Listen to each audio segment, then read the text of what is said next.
Good day, everybody, and welcome to another edition of the Military and Foreign Affairs Network. I am your host, the voice of reason. Today is day 55 in the ongoing war between the Russian Federation and Ukraine. And within the last 24 hours, it has now been confirmed that the Russian forces have launched its long-awaited offensive in the Donbass region. This offensive extends from just north of Izium towards the areas near Kharkiv, all the way towards Severodonetsk, and then further south, just past the main city of the eastern separatist region of Donetsk. And the width of the front right now, as what we are looking at, is about 200 miles. Is the length of the Russian offensive. We believe at this point in time there are roughly 76 battalion tactical groups that have been thrown into the fray by Russian forces. Each of these battalion tactical groups could contain anywhere from 500 to 1,000 personnel. But right now, we are seeing both maneuver elements of the Russian Federation engaging Ukrainian forces.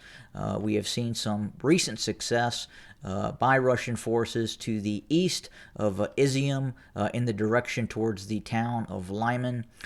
We continue to see Russian forces mainly utilizing massive amounts of heavy artillery in its ongoing efforts to degrade and destroy Ukrainian forces operating within the what could become the Sloviansk-Kramatorsk pocket, extending all the way to the east towards Severodonetsk. But we have seen numerous reports of video footage that indicate that the Russians have allocated massive amounts of heavy artillery and multiple launch rocket systems to this effort, again, to degrade and destroy the Ukrainian army forces within the Donbass region. We are also seeing a heavy uptick in the use of tactical fixed-wing aircraft. We have seen dozens of sorties from Russian Su-34 fullback fighter bombers hitting targets all throughout the region, specifically in areas near Sloviansk, Kramatorsk, and Severodonetsk. Additionally, it has been reported for the first time that the Russian Federation has started to utilize the Su-57 multi-role stealth strike aircraft. Again, it can be used. The Su-57, feel free to do research on it yourself, but it's really the Russian Federation's first foray into the realm of stealth aircraft. The Russians possess around 12 of these, maybe a little more. I believe they currently have approximately 2 aircraft that have actually been produced for actual military use, but they have also been utilizing the developmental aircraft as well. So the Russians may have as many as I would say, could be as many as 10 that the Russians could have deployed in terms of the use of these stealth assets against Ukrainian forces. Not a lot of aircraft, but in terms of going after some high-value targets, especially in western Ukraine, where obviously we know that the North Atlantic Treaty Organization, specifically the United States, is operating E-3 long-range early warning aircraft that has the ability to detect a lot of Russian aircraft that may enter western Ukraine.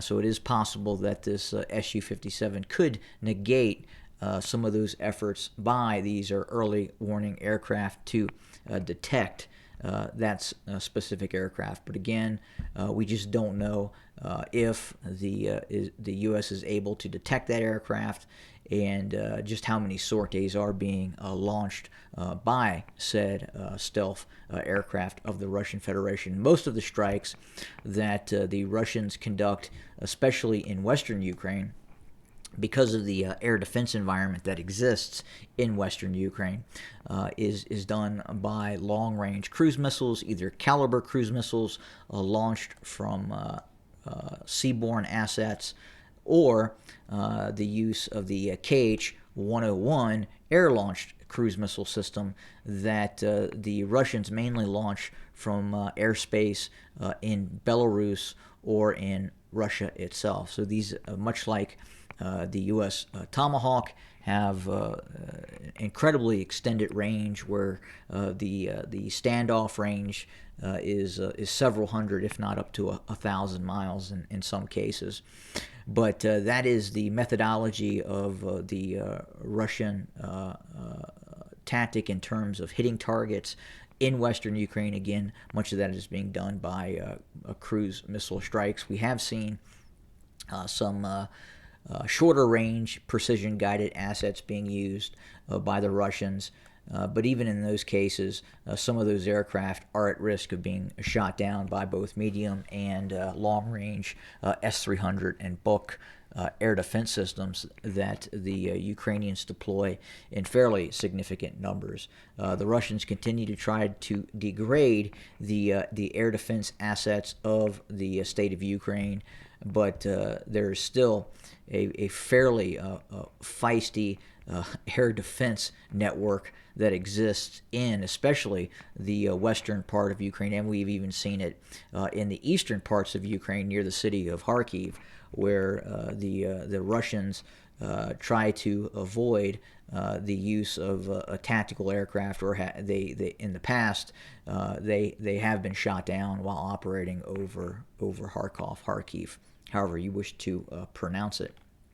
But again, right now, we're seeing just a massive amounts of artillery strikes by Russian forces on the eastern Donbass region, and that will probably continue for some time, and then we'll probably go into more maneuver efforts by the Russian forces, depending and if they're able to exploit some of these weaknesses in Ukrainian lines and are actively able to start to maneuver its forces in the region. There is still an issue with Russian forces when they deviate from main arterial routes, such as the highways and paved roads, that they are at risk of getting stuck due to the high water table that exists in the eastern part of Ukraine. Now, with that being said, in terms of Russian vehicles getting stuck, we have seen that more in the north. It is much more riskier for Russian forces when they were operating northwest of Kiev. Remember, this is the area of the Pripyat marshes, so that was even during World War II. That was a significant challenge for German forces as they invaded the Soviet Union back during World War II. Now, while the water table is still high in the east, in the separatist areas towards Kramatorsk, Sloviansk, it's still not quite as bad as the areas along the Dnieper River north of Kiev.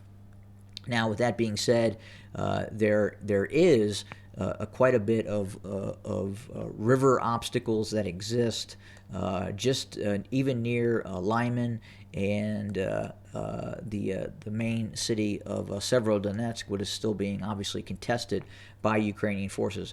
Once and if the Russian forces can break out past the Severensky Donets River, as you can see here on my map, things may get a little easier for them in terms of not having to deal with as much of river obstacles and water obstacles in marshy areas that could get many of these Russian vehicles, especially wheeled vehicles, stuck when conducting off-road operations or off-highway operations. Now, this will progressively get better as the weather continues to warm, and especially when we get into June, July, and August, if the conflict lasts that long. There doesn't seem to be any indication on why it would not last that long, given the commitment level of the Russians to continue this conflict. There's talk, obviously, that Putin is looking to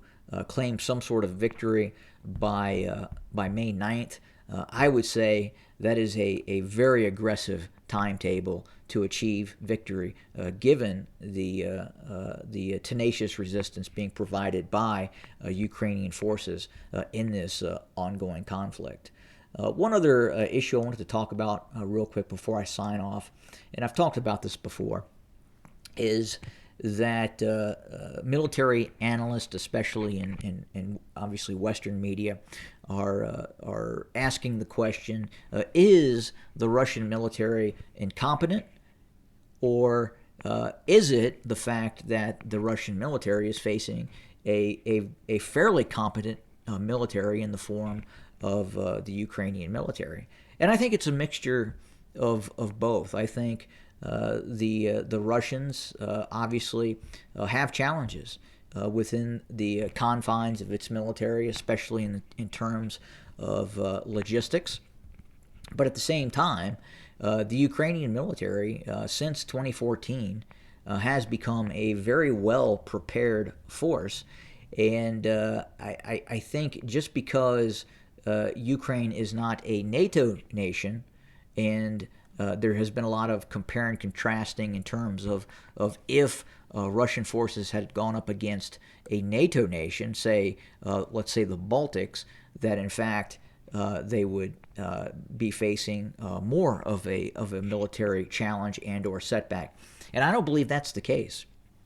If you look at kind of the opposing force in terms of Ukrainian forces going into this conflict, they've been trained by NATO forces for many years now. They've been supplied by NATO forces at times with some fairly advanced equipment, and more importantly, I would define the warrior culture in Ukraine as probably being much greater than what we see in states like Germany or even France.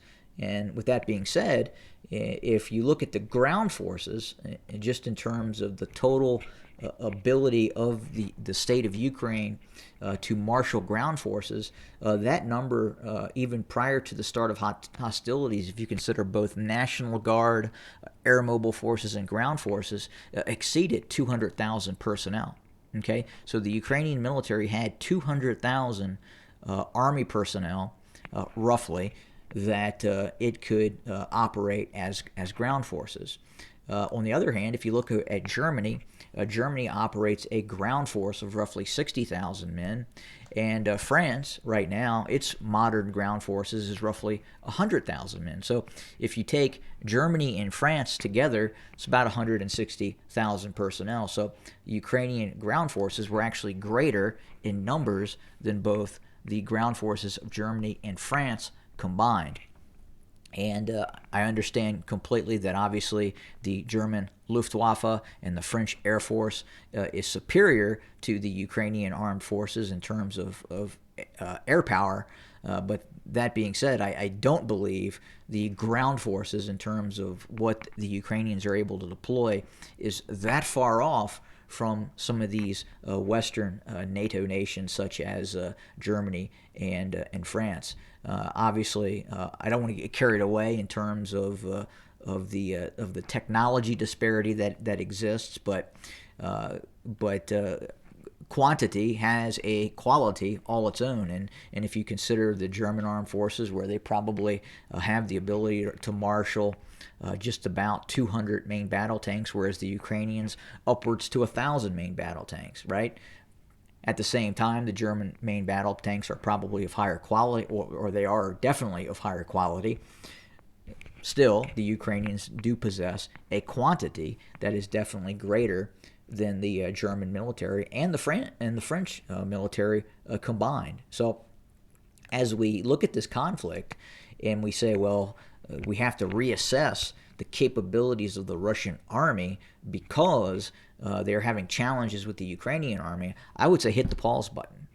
because in fact, I believe at least the Ukrainian military, the Ukrainian ground forces are probably not being given enough credit in their current operations against the Russians. So that's my take on it. Take it for what it's worth, but those are the facts. And we're going to continue to watch the situation in the Donbass region and see how this develops. Again, as I talked about before, very, very important operation for the Russians to be successful in this ongoing operation. If the Russians are not successful, especially in being able to seize control and or envelop key cities such as Kramatorsk and Sloviansk and seize control of Severodonetsk and start to actually maneuver in eastern Ukraine, then things may not look good for the Russians going forward within the confines of this conflict. But still a lot to go in this ongoing war, and we will continue to cover it. Thanks for joining us. Have a great day.